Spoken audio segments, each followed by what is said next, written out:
Hi friends, நம்ம ஈராட் மூவிஸில் குரு சோமசன் நடித்து வெளிவந்திருக்கிற பாட்டில் ராதா படம் எப்படி இருக்குன்னு பார்ப்போம். இதோட கதை ராதாமணியை சுற்றி வருது. இந்த ராதாமணி டைல்ஸ் பதிக்கிற வேலையில் திறமையானவர். ஆனால் எப்பவும் சரக்கு பாட்டிலும் கையுமா அடிமையாக இருக்கவர். இதனால ரொம்ப காலமாக கஷ்டப்படுற அவரோட மனைவி அஞ்சலம் ஒரு இடத்துல வேலை இருக்குன்னு பொய்யை சொல்லி டி அடிக்ஷன் சென்டரில் சேர்த்து விட்டுறாரு. இந்த மயத்தில் இருக்க கெடுபடியால் தவிக்கிற ராதாமணி ஒரு நாள் தன் ஃப்ரெண்ட்ஸோட அந்த இடத்த விட்டு தப்பிச்சு போயிடுறாரு. அது இன்னும் அவரோட நிலைமையை மோசமாக்குது. இப்படி இருக்கவர் அதுலேருந்து மீள முடிஞ்சதா இல்லையா என்பது தான் படத்தோட மீதி கதை.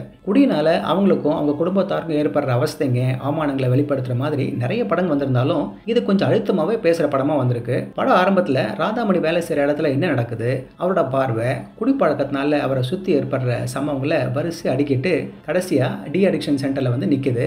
இங்க நடக்கிற விஷயம் தான் நமக்கு புதுசு. அந்த ஜெயில போல இருக்கிற இடம், இடத்தோட வசதிங்க, அங்க நடக்கிற சில மனுஷத்தன்மை இல்லாத விஷயங்க சங்கடத்தை கொடுக்கும். இந்த ட்ரீட்மெண்ட் அப்படித்தானா, சரக்கு அடிக்கலன்னா அப்படித்தான் நடக்குமா, அப்போ ட்ரீட்மெண்ட்டுக்கு போறதையே யோசிக்க வைக்குது. இந்த பாகம் ஒரு மாதிரியே இருக்குமா போனாலும் அப்பப்போ மாறனோட ஒன் லைனருங்க லேஸ் ஆக்குது. இன்டர்வல் பிளாக்ல வர அந்த ட்ரீட்மெண்ட் ஒரு தாக்கத்தை கொடுக்கும். செகண்ட் ஹாஃப்ல அப்படியே ஒரு எமோஷனல் ட்ராக்ல கதை நகருது. ஆனா திரும்ப திரும்ப குடிக்கிறதே காமிச்சு போர் அடிச்சிடுறாங்க. இதனால ராதாமணி எப்பதான் தண்ணி எடுக்கிறத நிறுத்த போறான்னு பொறுமை போகுது. அப்பப்போ வேற பாடம் எடுக்கிறாங்க. அதனால ராதாமணி மனம் மாறும்போது தேவையான இம்பாக்டை கொடுக்க முடியல. நல்ல வேலையா கிளைமேக்ஸ்க்கு முன்ன கதை ட்ராக்கு வந்து எல்லாருக்கும் ஒரு ரிலீஃபை கொடுக்குது. எமோஷனலாகவும் இருக்கு. இயக்குனர் இதுல அங்கங்க அழகான சீனுங்களை தெளிச்சிருக்காரு. அது ஒரு பிளாக் காமெடியா, டாஸ்மாக் சாங்காகவும், அஞ்சலமோட ரொமான்ஸ் ட்ராக்காகவும், கலங்கு வைக்கிற ஜான் விஜயோட பேக் ஸ்டோரியாகவும் வருது. இது அடிக்ஷன்ல இருந்து ரிகவரி ஆகிறத ரியலிஸ்டிக்கா கொடுத்து கவனிக்க வச்சாலும் டிராமாவுக்காக வழக்கமான ரூட்ல தான் போகுது. ஒரு குடிகாரனோட அத்தனை ஸ்டேஜஸையும் குரு சோமசுந்தரம் அப்படியே நம்ம கண்ணு முன்ன கொண்டு வந்துட்டாரு. Top class acting.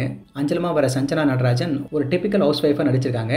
கடைசியா சில வசனங்களை பேசி நெகிழ வைக்கிறாங்க. படத்துல வர சில டாப் மூமெண்ட்ஸும் இவங்க வர சீனுங்க தான். கண்ணை உருட்டி சத்தமா பேசுற ஜான் விஜய் இதுல காமன் கம்போஸ்டா வந்து சர்ப்ரைஸ் கொடுக்குறாரு. இந்த குடிக்கு அடிக்ட் ஆகிறத ஒரு சமூக பிரச்சனையை அப்ரோச் பண்ணி சில கேள்விகளை வச்சிருக்காரு இயக்குனர். ஆனா முடிவு உங்க கையில தான் இருக்குன்னு படத்து மூலமா சொல்ல வர்றாரு. மொத்தத்துல இந்த படம் ஒரு நல்ல விஷயம் தான், சமூகத்துக்கு தேவையானது தான். ஆனா இந்த படத்தை சரக்கை ஏற்றிட்டு வந்து பார்க்குறவங்கள என்ன சொல்ல முடியும்? இல்ல படத்தை பார்த்துட்டு தப்பு கடைசியா ஒரு கட்டிங்கை போட்டுக்கலாம்னு போனா இந்த படத்தை நாம தான் பார்க்கணும். அது கிடைக்கிற வரை இந்த பாரம்பரியம் அப்படியே தொடரும். ஓகே ஃப்ரெண்ட்ஸ், இதே போல இன்னொரு சுவாரஸ்யமான பட விமர்சனத்தோட சந்திக்கிறேன். இந்த விமர்சனம் உங்களுக்கு பிடிச்சிருந்துச்சுன்னா உடனடியாக லைக் பண்ணுங்க, ஷேர் பண்ணுங்க. நன்றி.